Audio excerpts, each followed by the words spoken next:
The load asks, what do you think of the people who ship you with Jonathan? The colloquialism ship is not a verb I employ outside of the package delivery system, but since I only feign ignorance when it amuses me, let's speculate.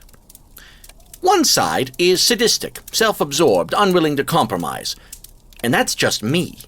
What kind of pathetic standards do you believe I have that I would subject myself to the ministrations of a mad scientist in order to have some kind of companionship? Wait. Nope. I've got it. It's a game, isn't it? A game called How Low Can Edward Go? A psychological limbo contest where you can track the progress of my deteriorating mental state by how close to the Earth's core my standards can dip. What do I think of these people? I don't.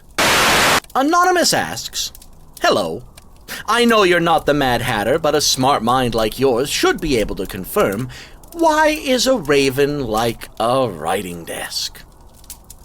And Anonymous asks, so Edward, how is a raven like a writing desk? And Anonymous asks, yo, Mr. Riddler, how is a raven like a writing desk? Love, a big fan. Anonymous asks, why is a raven? Everybody's asking, why is a raven like a writing desk? How about you ask Jervis Tetch this sometime?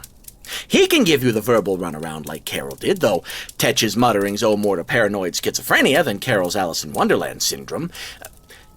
Every riddle has an answer, and this one does not. It's not a riddle.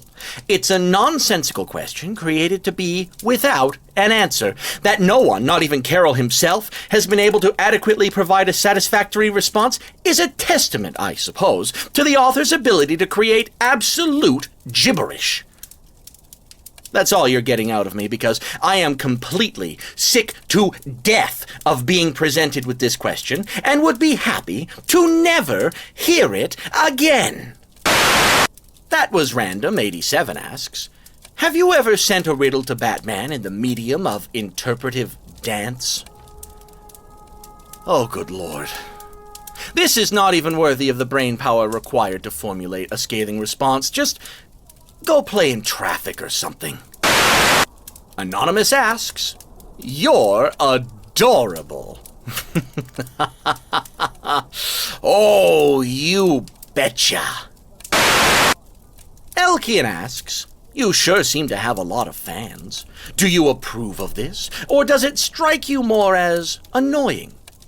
Also, your voice is both terrifying and awesome. Perfect for this. I've long learned to temper any enthusiasm with the knowledge that fan is short for fanatic. Arm's length is required for any kind of interaction for il ne faut pas toucher aux idoles, etc. on one hand, and not wanting to get their crazy on me on the other. The irony is obvious, yes, well done. Any type of fan will always get a critical eye from me because obsession should never be taken as authentic. They'll worship you one moment, tear you to shreds the next, almost as if they were waiting for you to reveal a critical flaw that only they could exploit. There's naught to be done but wait it out. Telling people not to obsess only adds gasoline to the fire, so I'll just continue to go about my business until you inevitably move on to the next shiny thing. How about you hurry up with that? I don't have all day. The load asks, Cancer?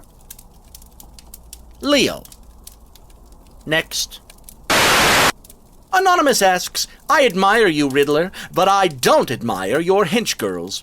Instead of wasting your time on those bimbos, you spend some time with someone intelligent, someone who admired you before you became the famous Riddler.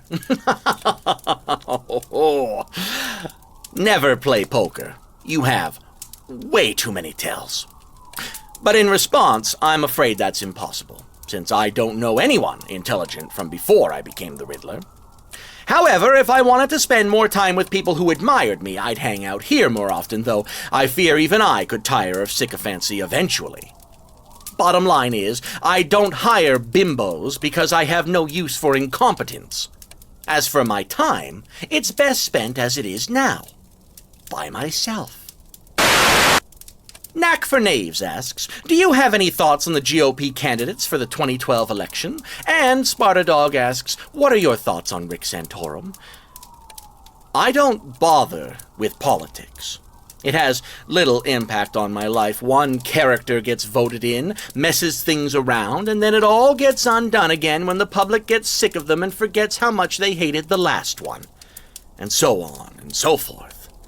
It's dull and predictable. It'd take the likes of, I don't know, Lex Luthor being voted into office to get my attention. Good Lord, could you imagine? Anonymous asks, who the hell is Enigma?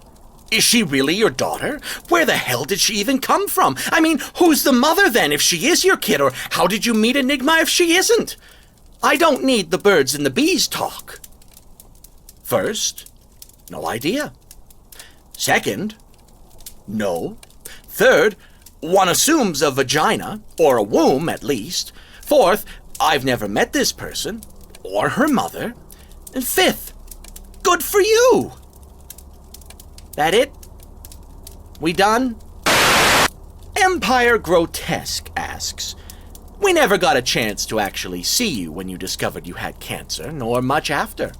We only learned that you had cancer when it was no longer a problem. So, what was the entire experience like? From the discovery to the eventual cure? Cancer? I hardly know her. But seriously, folks, I think you've been reading too many comic books. I fear with so many brilliant thoughts and machinations housed in my beautiful brain, there would simply be no room for a tumor to grow. And even if there were, it could never afford the rent.